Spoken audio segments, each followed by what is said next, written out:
Hey look, a toy for children. Pokemon Trainer Challenge by Ultra Pro Entertainment. Although according to this, it's Trainer Challenge copyright Zanzoon. So it's made by Zanzoon or Ultra Pro or both. Anyways, this was picked up for $20 at GameStop. I figured it would be interesting to take a look at, see if it's actually challenging or if it is very much meant for the younger side of the Pokemon audience. Should be noted, I am not some Pokemon professional. I don't play professionally by any means. I don't even play the game super often anymore. I really want to, but I've been playing other stuff recently. I recently started playing the Ratchet & Clank Rift Apart on my Steam Deck, which I got a Steam Deck for a stupid good deal. It has a terabyte of storage, and I paid basically nothing for what I got out of that price. Anyways, I have almost 100% of Ratchet & Clank Rift Apart. I have 2 more achievements that are more time-based rather than really hard to do. But, wow, it is really plain. Okay, there's the device. I haven't been playing Pokemon for a little bit now. I haven't even played the DLCs for Scarlet and Violet. Of course, I've beaten Scarlet and Violet. I did a bunch of shiny hunting. I found, I got my raid team together of 12 Pokemon or something like that, and powered them all up to 100.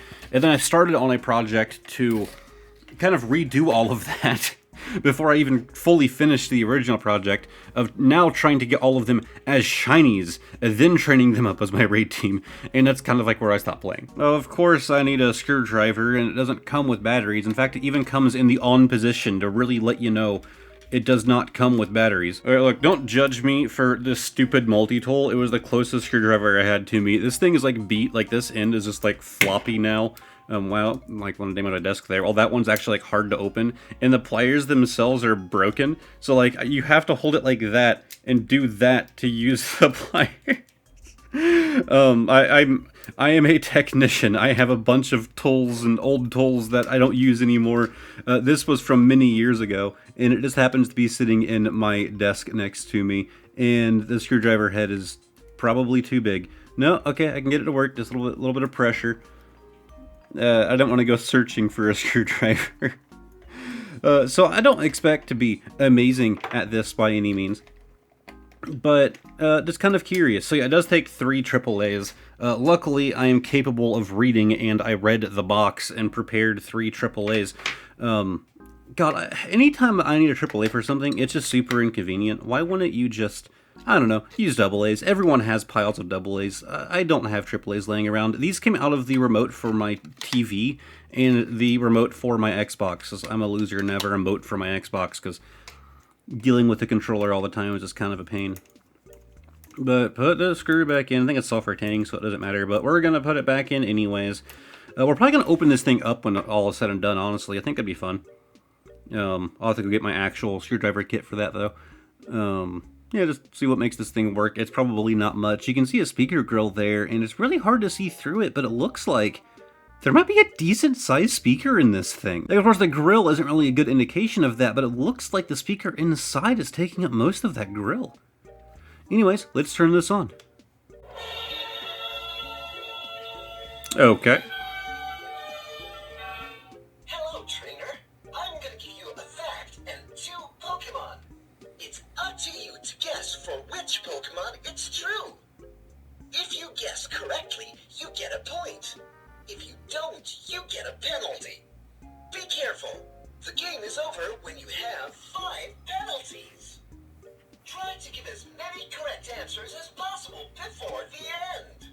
Ready to break all records? To start, press the purple button.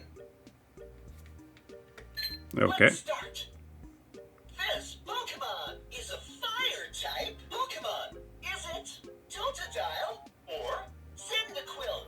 Press purple for Totodile or orange for Cyndaquil. Man, I think it's Totodile. Well done. You earn 1 point. Hell yeah! Alright, well, I win. The end. No. Is it Pokémon or Torterra? I missed that. Purple for Pokémon. I missed that. Orange It has something on its back. It has something on its back. Torterra has something on its back. Wow, you're a trainer with a I missed what it said. Pokemon champion. You earn 1 point.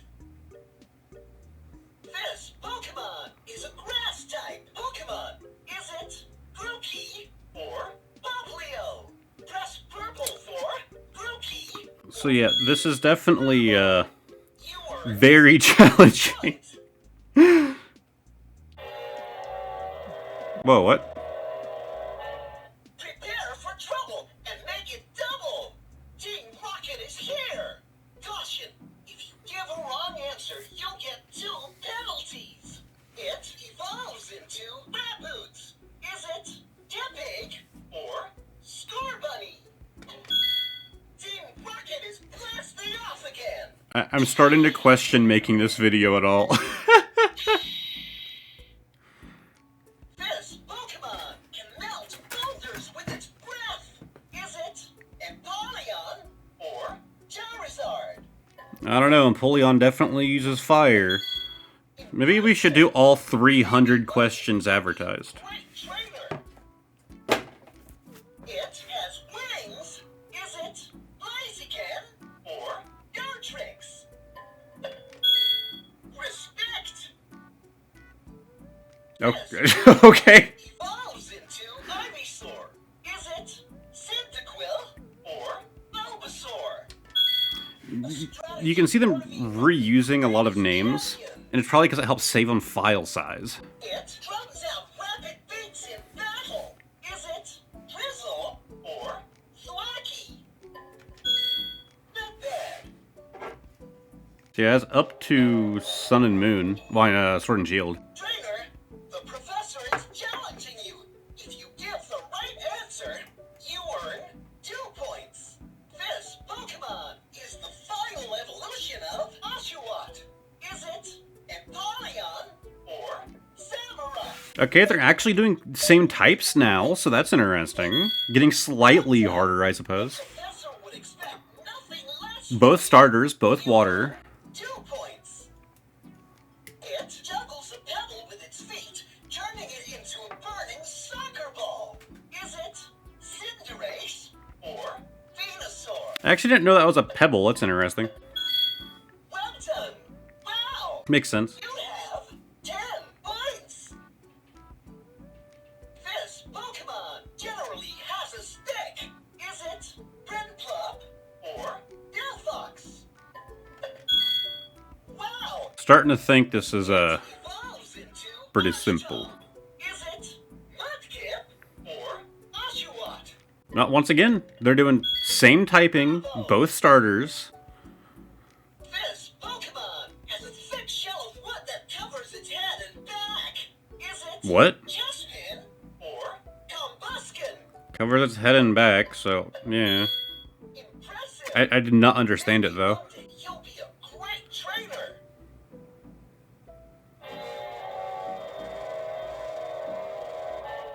Prepare for trouble and make it double. Team Rocket is here. Caution, if you give a wrong answer, you'll get 2 penalties. Oh no. It is weak against electric type moves. Is it Totodile or Charmander? Okay, so we're doing like weaknesses. That's, you know, a decent change. This Pokemon is weak against Why is it playing it again? electric type Is it that fast that it decided to replay the audio? or Charmander. Well done. They're running away.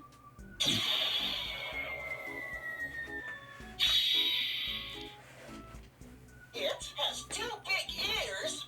Is it Tepig or Chestnut? To pig. Respect. This Pokemon was first discovered in the Kanto region. Is it Squirtle or Snivy? Squirtle? What? I want to hear that again. I want to hear that again. It was first discovered in the Kanto region. Is it Squirtle? Squirtle? Snivy? Squirtle? Strategy worthy of The, the this narrator is like grinding on my ears right now. This Pokemon is the evolution of Dartrix.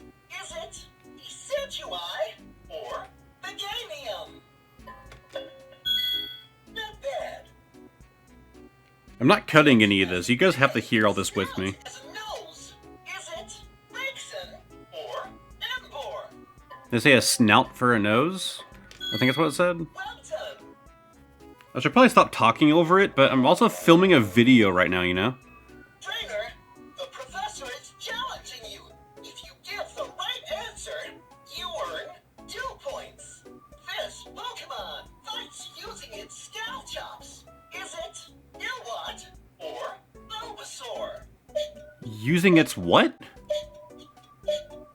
It fights using its scowl chops. Scowl chops. Ilwat or Bulbasaur? What the f are scowl chops? Too bad. Okay, so it repeats twice. I'd like you to continue your training.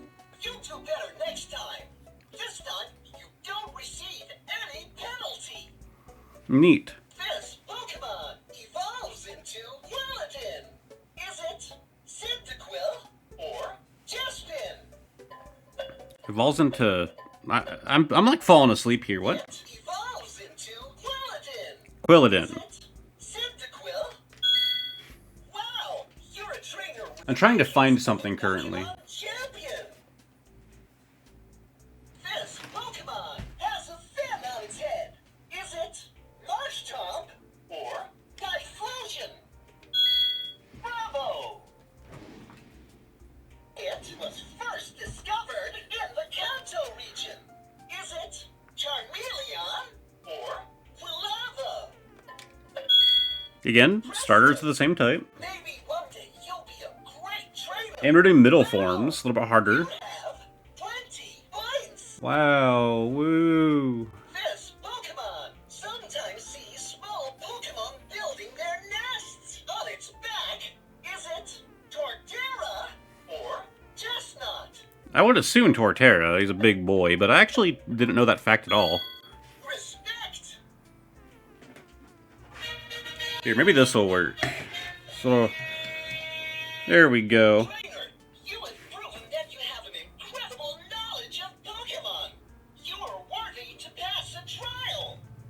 If you give the correct answer to the next question, you earn 2 points. But watch out. If you make a mistake, the game is over. Get ready now.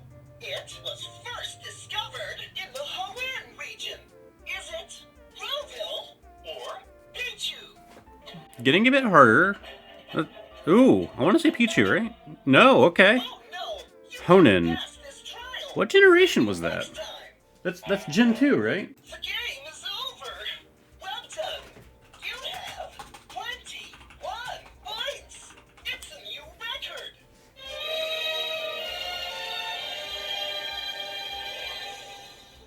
You've reached the Challenger rank.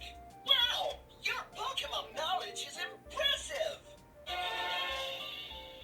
To start a new game, press the purple button. Oh, I'm stupid. I'm kind of bad when it comes to generation and region. Most of the time whenever I think of the Pokemon names, well, games, I think of them by the game's name themselves. So, like, Gen 1 is pretty simple, but then, like, I think, Gold Ruby and, like, Gold and yada yada. I'm really bad when people say, like, oh, like, I love Gen 6. I'm like, I don't know which one Gen 6 is. Just what game is it? Just tell me what game that is. Yeah, I thought Hoenn was 2 because I'm stupid. Hoenn is Gen 3, Johto is Gen 2. So cool. It does get harder. I feel like if you're, actually interested in like a quiz challenge kind of deal, this probably isn't the device. It takes so long for it to get harder. This is clearly meant for kids, and that's what I expected. I'm not trying to like, oh, this thing sucks. Like, it's clearly made for kids. But it does take a while to start getting harder. I feel like that question at least got to the point where it's like, okay, I'm actually having to think there towards the end. So I assume that some people could get some entertainment out of this, but probably just stick to the internet if you're just trying to actually challenge yourself. This was an interesting experience. I guess I'm going to go take a break, go get my little precision screwdriver kit, and open this thing up. Alright, my precision screwdriver kit has been recovered from my car. One will probably work.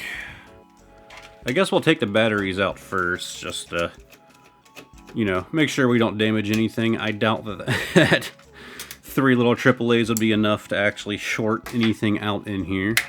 Yeah, I don't really expect much. It's probably going to be a extremely simple board. This thing is very lightweight. I'm more so just curious about that speaker.